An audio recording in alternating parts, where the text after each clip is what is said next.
Hai hai hai, hola sobat semua, sehat kan? Sudah makan? Seperti biasa Okebis Oke Abis akan menemani hari kalian agar lebih sempurna. Hari ini Okebis akan melanjutkan cerita dari novel Menantu yang Diremehkan. Eits, sebelum masuk ke ceritanya, pastikan kalian sudah like dan subscribe ya. Yuk langsung saja ke ceritanya. Cekidot. Baru-baru ini, setelah Haris Group menerima investasi Edi Wibowo, bisnisnya dimulai kembali. Dengan bantuan Edi Wibowo, akhirnya kembali ke formalitas, sehingga keluarga Haris kembali bekerja di kantor grup. Nyonya Haris masih menjadi nyonya tua yang berkuasa, Glenn adalah manajer umum, sedangkan Arkan adalah direktur bisnis, dan Vivian adalah direktur manajemen. Keluarga beranggotakan 4 orang ini pergi dan pulang kerja bersama setiap hari, sehingga mereka semakin terasing dari Diana. Perannya saat ini di rumah hampir menjadi pelayan bagi mereka berempat, mencuci dan memasak di rumah setiap hari. Saat ini, dia baru saja menyiapkan makanan, tetapi sebelum keluarga Haris kembali, dia melepas celemeknya dan duduk di sofa dengan lelah dan bermain dengan ponselnya. Menggesek lingkaran teman secara acak, dan segera mencapai salah satu dari Rika. Saat melihat Rika memamerkan segerombolan Hermes di lingkaran pertemanan, Diana sangat tertekan. Rika ini benar-benar sombong. Bukankah itu hanya beberapa Hermes? Apakah ada yang bisa dipamerkan? Setelah beberapa kali dimaki, Diana kembali merasa tidak nyaman. Rika semacam jalang, ada menantu seperti Tama yang mendukungnya, bagaimana denganku?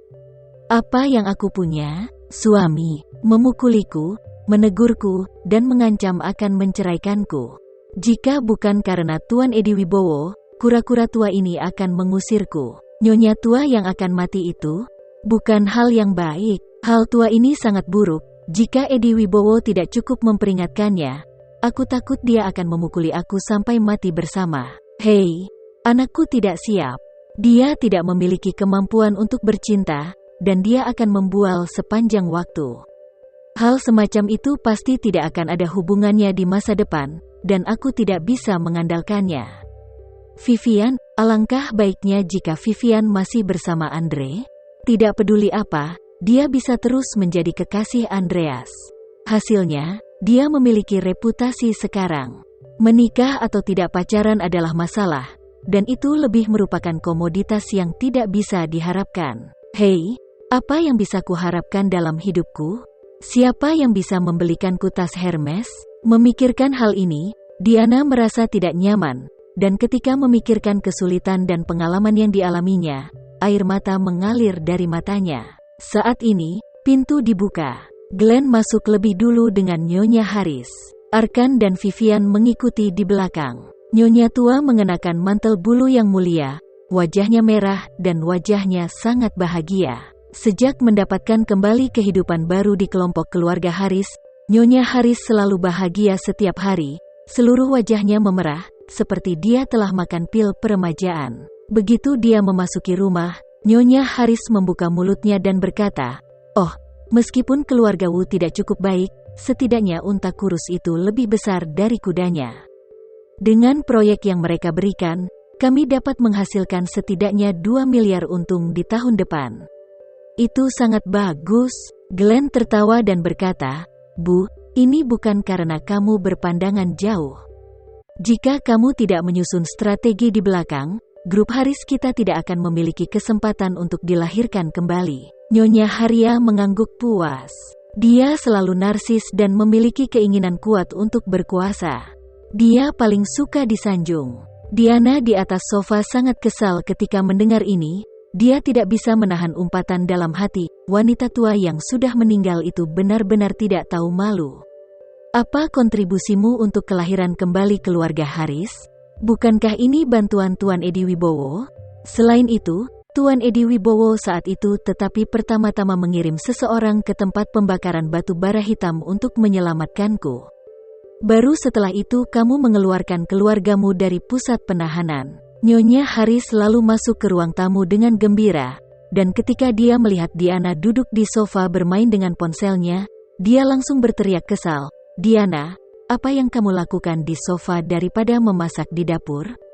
Apa ini tempat dudukmu?" Diana berdiri dan berkata dengan marah, "Bu, apa maksud ibu dengan ini?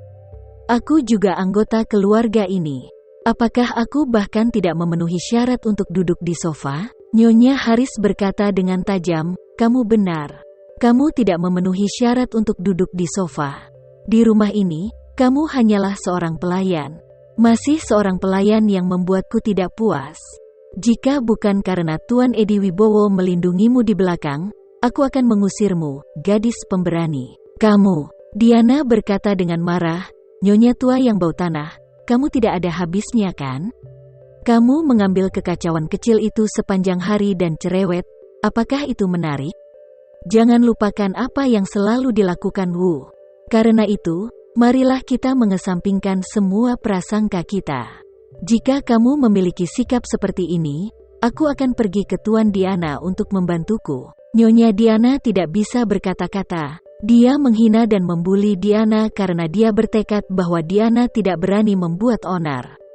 Tapi dia tidak menyangka kelinci itu akan menggigit dengan tergesa-gesa. Diana berani bicara seperti ini pada dirinya sendiri. Namun, dia tidak berani langsung tersedak dengan Diana. Lagi pula, Edi Wibowo memang telah memerintahkan bahwa jika dia mengganggu Edi Wibowo, itu mungkin mempengaruhi kebangkitan keluarga Haris. Memikirkan hal ini, dia mendengus dan berkata, "Oke, karena Tuan Edi Wibowo meminta kami untuk melepaskan prasangka kami, maka aku tidak memiliki pengetahuan yang sama denganmu. Tetapi aku tetap menyarankanmu mencari tahu situasimu sendiri. Dalam keluarga ini, kamu adalah orang berdosa. Harus ada rasa penebusan setiap saat." Meski Diana kesal di hatinya, dia tidak terus berdebat dengan Nyonya tua. Sebaliknya, dia berkata dengan hampa, "Makanan sudah siap, ayo makan." Namun, meskipun dia tidak mengatakan apa-apa di permukaan, dia sangat membenci Nyonya tua di dalam hatinya. Dia benar-benar mengerti bahwa sikap Nyonya Diana hanya akan bertambah buruk di masa depan, bukan lebih baik. Jika grup Haris terus naik, postur Nyonya Haris pasti akan lebih tinggi. Dia tidak bisa membantu tetapi menghela nafas dalam hati, wanita tua yang sudah bau tanah ini, kalau saja dia bisa jatuh sedikit keras. Diana mengikuti keluarga Haris ke dapur dengan kebencian terhadap Nyonya Haris. Nyonya Haris langsung duduk di kursi utama meja makan dan memandangi masakan Diana yang dimasak. Dia mengerutkan kening tidak puas dan berkata, "Mengapa semua masakan rumahan? Aku tidak punya selera. Tidak tahu aku sudah tua. Apakah kamu tidak perlu mengisi kembali tubuhmu?" Diana berkata dengan nada sedih, "Bu, ibu tidak bisa menyalahkanku. Uang dalam keluarga adalah milikmu. Aku hanya memiliki beberapa ratus secara total. Bagaimana aku bisa membeli banyak ikan dan daging yang besar?" Terima kasih ya sobat semua. Jangan lupa untuk like, komen, share dan subscribe ya. Agar kami lebih semangat untuk memberikan hiburan yang menarik lainnya. See you next video sobat.